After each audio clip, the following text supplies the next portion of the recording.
Olá, meu irmão, minha irmã. Chegamos para partilhar mais um pouco a palavra de Deus, como temos feito, textos a partir da liturgia do 29º domingo do tempo comum. Próximo final de semana estaremos refletindo, partilhando com vocês os textos da liturgia. Iniciamos então com a leitura do livro do Êxodo, capítulo 17, versículos 8 a 13. O contexto aqui é o contexto de deserto. O povo de Deus, depois dos versículos do capítulo 13, 14, começam então uma caminhada no deserto. O texto do Êxodo fala que essa travessia dura 40 anos. 40 anos, no sentido bíblico, é o tempo de uma vida. Para dizer para nós que a caminhada no deserto, a caminhada, conforme o texto nos revela, com relação aos personagens que estão sendo tratados na liturgia, é a vida inteira. No caso, então, o texto do Êxodo 17 coloca, então, um diálogo entre Moisés e Josué. Moisés encaminha Josué dizendo que ele vai combater os amalecitas, e durante o texto então aparece a figura de Moisés, Arão e Hur, que sobem a colina para orar, para rezar.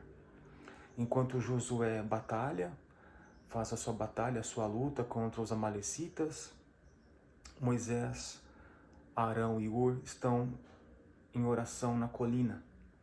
Acontece então que há um cansaço diante da oração de Moisés. Moisés, enquanto conservava as mãos levantadas, Israel vencia, o povo de Deus vencia. De repente começa a baixar, começa a cansar, os amalecitas começam a vencer Josué. Então não se fala quem coloca a pedra debaixo de Moisés, colocam uma pedra debaixo de Moisés para que ele se sentasse, para que ele não se cansasse, e enquanto Josué continua a lutar.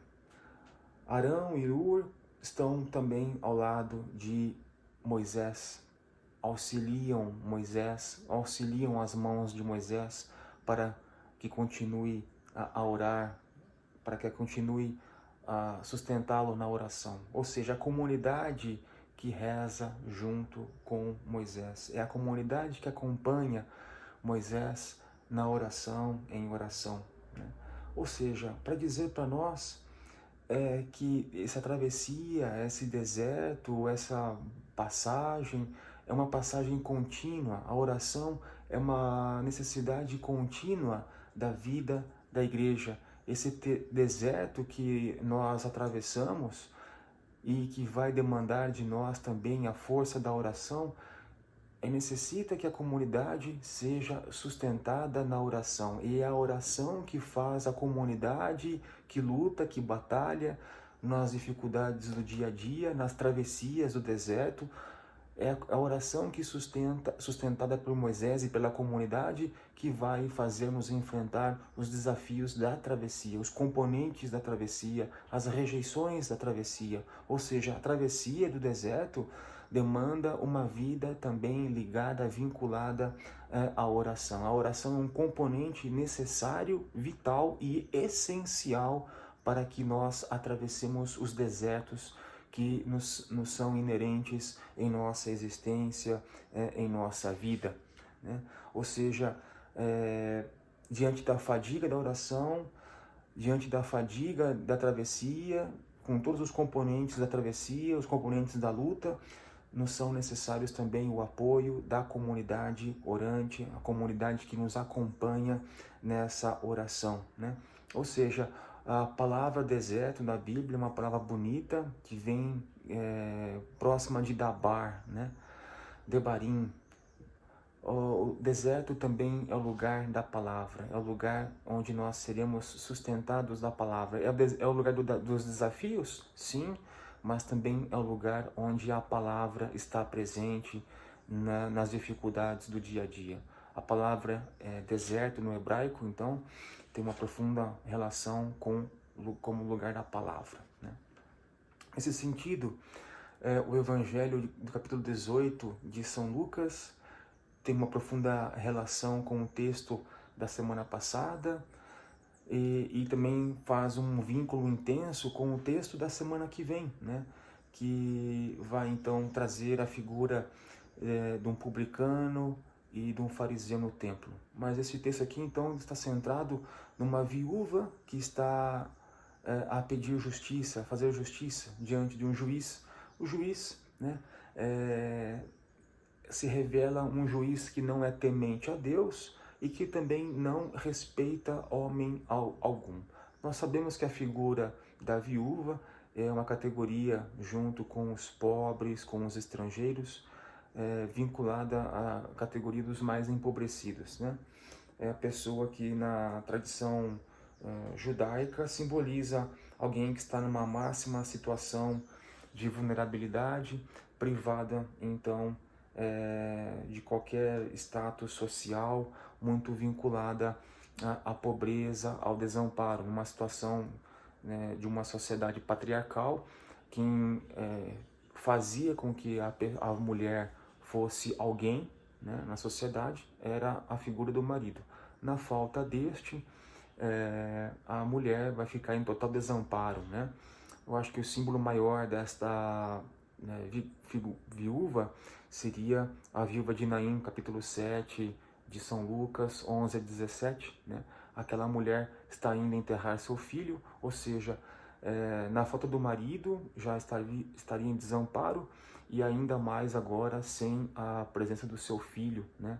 Ou seja, símbolo de total desamparo, de total vulnerabilidade. No entanto, Jesus, ao iniciar a parábola de hoje, ele coloca logo ao início qual é o intuito da parábola contada, né? A necessidade de se rezar sempre e nunca desistir. A necessidade de se rezar sempre e nunca desistir.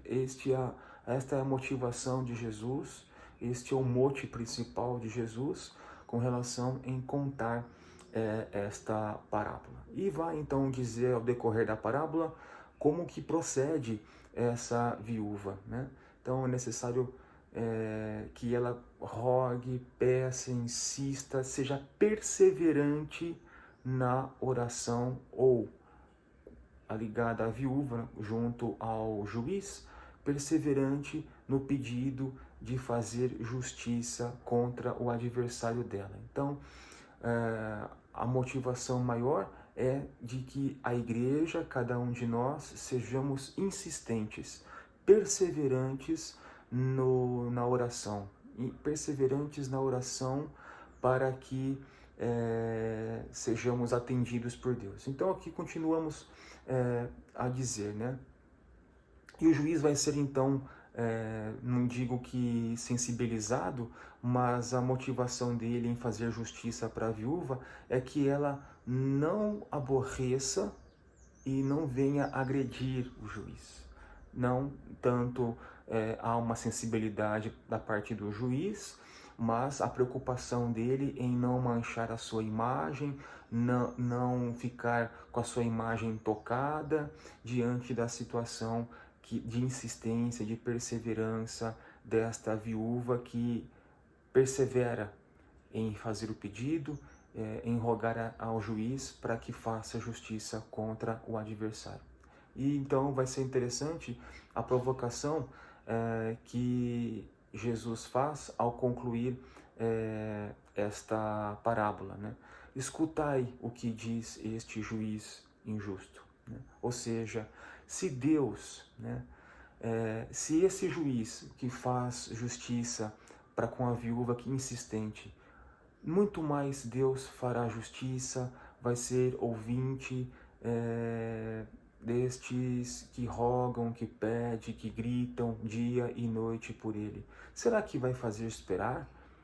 Então o pedido, a insistência de pedido, não é para que haja uma modificação no coração de Deus, mas, acima de tudo, é para que nós não sejamos também levados pela dificuldade, pelas injustiças que nós vemos no nosso dia a dia, diante do tempo do kairós de Deus em fazer justiça, em nos atender. Então, a insistência, a perseverança que é feita para com a justiça de hoje do Evangelho, em atender esta viúva do Evangelho, é muito mais para que nós não sejamos levados pela falta de fé, pela injustiça, não sejamos conduzidos pelas situações que muitas vezes vão nos desmotivando a rogar, a pedir a Deus, mas que sejamos levados e fortalecidos a permanecer perseverantes diante daquele pedido que nós rogamos e fazemos ao Senhor nosso Deus. Nesse sentido também vai a segunda leitura, a segunda carta de São Paulo a Timóteo. O autor sagrado diz então logo ao início do texto que nos é oferecido: permanece firme naquilo que aprendeste. Vai dizer então este autor sagrado, que se coloca na linhagem de Paulo, dizendo para que Timóteo permaneça firme. Tu conheces, sabes de quem o conheceste ou aprendeste, né? Desde de criança você conhece as Escrituras, então elas têm o poder de comunicar a sabedoria, de conduzir a salvação. Permanece firme naquilo que aprendeste, né? Então, retoma também aquele conceito que já vinha sendo desenvolvido por Paulo na semana passada, da liberdade que tem a palavra de Deus. Paulo estava preso, aprisionado, acorrentado, algemado, mas ele dizia que a palavra não se algema, a palavra é livre, a palavra está liberta e deve ser liberta, não pode se vincular a grupo algum, para que essa palavra continue a ser palavra de Deus, anunciadora do reino proposto por Jesus. E vai então rogar então nessa semana São Paulo a Timóteo, dizendo: com insistência eu te peço, proclama a palavra, insiste, oportuna ou inoportunamente, argumenta, repreende, aconselha com toda a paciência e doutrina. Nesse sentido também, para nós a palavra de Deus é sempre resgate da nossa dignidade, é sempre fonte de perseverança e de vinculação dessa mesma palavra ao Senhor nosso Deus. Por mais que as pessoas sejam duras, por mais que elas apresentem uma esclerocardia, que é isso? Uma dureza de coração, nós, enquanto pregadores, anunciadores da palavra de Deus, devemos ser perseverantes, insistentes nesta pregação, nessa doutrina, diante de tantos corações insensíveis, diante de tantos corações que não aceitam acolher a palavra de Deus. Nós devemos ser perseverantes nesse propósito de anunciar a palavra. Assim como o povo de Deus no deserto, recordando a primeira leitura mais uma vez, eram pessoas que queriam voltar às cebolas do Egito, questionavam o Senhor diante daquelas dificuldades que eram inerentes à travessia do deserto. Nós devemos permanecer com insistência, perseverança, proclamando oportuna ou inoportunamente a palavra do Senhor, né? Portanto, meus irmãos e minhas irmãs, a palavra de Deus nesse final de semana vai nos provocar no sentido de nós sermos perseverantes, continuadores, persistentes, perseverantes em rogar a Deus, nos vincular à oração a Ele, assim manifestando então nossa profunda vinculação ao Senhor nosso Deus. Que a palavra de Deus continue a fazer a sua parte, agindo no nosso coração e também nos fazendo ser igreja, igreja que se vincula ao Senhor, igreja que persevera diante das dificuldades, das travessias do deserto, e ser povo santo de Deus sempre em travessia. Um grande abraço, um fraterno abraço, fiquem com Deus e que Deus os abençoe. Até a próxima.